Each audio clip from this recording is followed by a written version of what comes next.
from the bottom, ain't no problems, we gon' make a way. Got no coach on the field, but we making plays. Hey, look, don't worry, we gon' be okay. Hey, look, why? Cause we gon' make them pay. We from And it's going to get even crazier as we end Wednesday night's bowl games with this one right here. This is going to be probably the jankiest game out of all the bowl games for the year. Let's jump right into it. We got the Valero Alamo Bowl going down in San Antonio, Texas, about 2.5 hours away from where me and Marley are. We got the Oregon Ducks 10-3 on the year, 5-8 against the spread, going against the Oklahoma Sooners, who are 10-2 on the year, 5-6-1 against the spread. This line opened up in favor of OU -4. Right now, that line's at -7 as a consensus, but has gone down. We might need to do a double check on this line because we have it at 4.5. Marley, has this gone down? Is this accurate? Was this morning? He's not here. Let me just double check real quick on this line. Because I did see something a little different.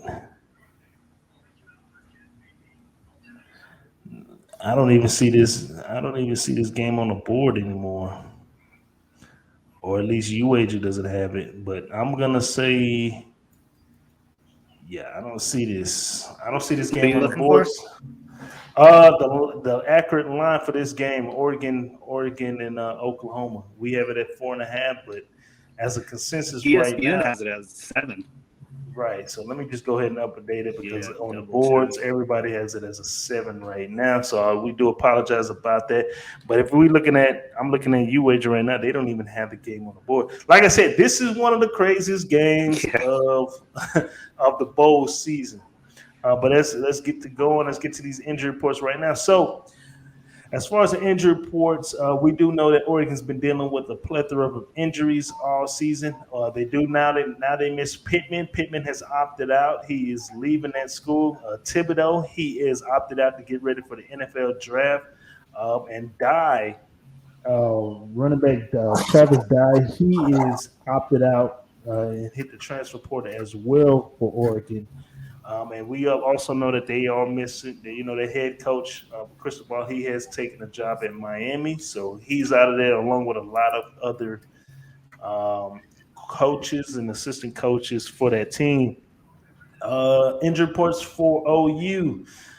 You got Weiss, wide receiver. He's questionable, but again, Lincoln Riley leaving like that. A lot of guys are following him. A lot of guys have left that program. And Lincoln Riley has pretty much taken all of his coaches with them. Some of the key guys that have left on the defensive side, Winfrey and Isaiah Thomas, they have entered the transfer port. They have opted out to get ready for the NFL draft. But there are a lot of guys who have left this team and this program. Hazelwood has left. I believe he went to Arkansas. So, you definitely want to do your notes on both of these teams because they have a lot of guys who have opted out for playing in this game and have hit the transfer portal. But actual factuals, Oregon, they're 6-2 against the spread, 6-12 against the spread in the last 18 games, 10-3 straight up in the last 13 games, 6-2 straight up in the last 8 games this season. The unders hit 4 out of the last 5 games in the Big 12 against an opponent in the Big 12, and the unders also hit 4 out of the last 5 in the month of December. OU, they're 18-2 straight up in the last 20 games, 10-2 straight up in the last 12 games this season, 6-1 straight up in the last 7 games against a Pac-12 conference opponent. The others also hit 9 out of the last 11 games in the month of December, and they're 4-2 against the spread in the last 6 games when playing as a favorite. So we got the Oregon Ducks. We got the Oklahoma Sooners. This is top 25 action going down to San Antonio. Marley, what's your play? Also, we changed the line because everybody has it as a 7 right now, not 4.5. But go ahead. Yeah, I see that. I'm assuming that's because of everything that's going on with Oregon, right? Yeah, I mean, it's a lot of transfers, a lot of guys who are opting out. Yep. Right. And the way fucking Lincoln Riley left Oklahoma, I'm sure you touched on that while I was gone. the way he left Oklahoma, I'm scared to take Oklahoma because he just burnt the fuck out. Like, and he took all of his coaches and a lot of players. He didn't even like. But we got to remember. But here's the advantage. OU has, and I didn't mean to cut you off. No, they got the old ball coach coming to step in, and Bob Stoops. So we're gonna be seeing some rinks and dinks that nobody has seen on film at all this year, and they still led by Caleb Williams. But go ahead. Do you think they got enough time to learn that shit and execute it in a big game? They had 3 weeks. I mean, I'm not going to say that they went and scrapped everything out. No, I'm sure they're not scrapping everything. The style of play calling is definitely Stoops. Lincoln Riley is Stoops' protege, right? Correct, but there were he ain't win no natties with Lincoln Riley at OC. I'll tell you that much. But go ahead. Right. So that's the only thing that's stopping me from taking OU. Because I can't. The 7 points when it was 4.5, I was all over OU because I just don't like Pac-12 teams. And every time Oregon steps up to play somebody tough outside of that Ohio State early in the season, they've not delivered on anything they should have been this year. I'm gonna trust the old ball coach, man, because I think the talent overall is at Oklahoma. It's a lot of Texas kids on that roster.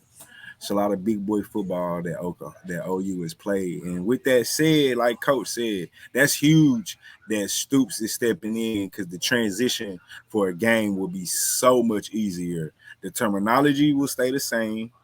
Obviously, the play calling and will be a little bit different, but the familiarity with the program and probably still a lot of those kids, he probably still hangs around that program. The only thing that scared me is just the way Lincoln left, bro. He just left that motherfucker. They don't even think it's not even like he considered coaching in this game. He just, I'm going to USC. All right, goodbye. I'm going. Plane takes off. But I don't have faith in Oregon, and I saw what happened against those Utah games, and I don't think Utah is as talented as Oklahoma. So Oklahoma scares me. All their games are close, and they always win at the end. But I'm gonna go with the Sooners. Flat Top, what's your play? Yeah, I think you with this your description of the game, this being super janky and everything that's going on with the coaching staffs and the transfer portal and who's going to be playing and Lincoln Riley and everything he did to their program, as well as the NFL picks that are coming up from Oregon side, which are very important. There's just a whole lot of moving pieces on this game. And like Marley said, 4.5. Oh, I was all over that for Oklahoma, especially with no Thibodeau and all the guys leaving. Yeah, all over that. Yeah, that should be easy. The amount of points they're going to put up, so that's 60. I would have been confident in the over, but with them, the one saving thing is Stoops is the guy that's coming in for Oklahoma. I think they just have better talent staying and potentially playing than Oregon. And because both programs are kind of dealing with the same thing with coaches leaving and coordinators leaving, this is probably my shakiest official play. But I think that most likely Oklahoma, they find a way to get it done when they need to. I think it'll be kind of close. This one might push. They might just win by the touchdown, but I'm going to have to take Oklahoma with the points and just hope that, the old ball coach and Stoops whips out some stuff we haven't seen and that Oregon's not ready for. All right. I'm with -7. All right, Flat Top likes Oklahoma -7 as an official play. As for myself, I'm gonna take Oklahoma for the first half. I think We should expect a lot of big plays, a lot of stuff Like that have been drawn up in the script to take off immediately for Oklahoma to go up. With it being at 7, we're looking at maybe 4.5, most likely 4.5, 4. But I think they'll be able to go up by at least a touchdown going into halftime, just based off of everything that they have worked on. And then once this game is over with, expect Caleb Williams to enter the transfer portal and go to USC and follow his boy Lincoln Riley into LA.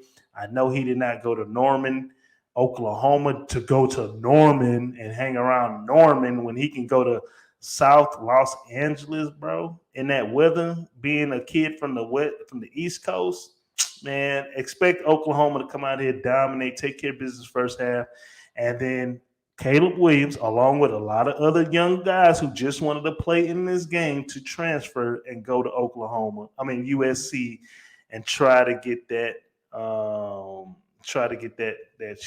program back on the right steps. So my official play, Oklahoma for the first half.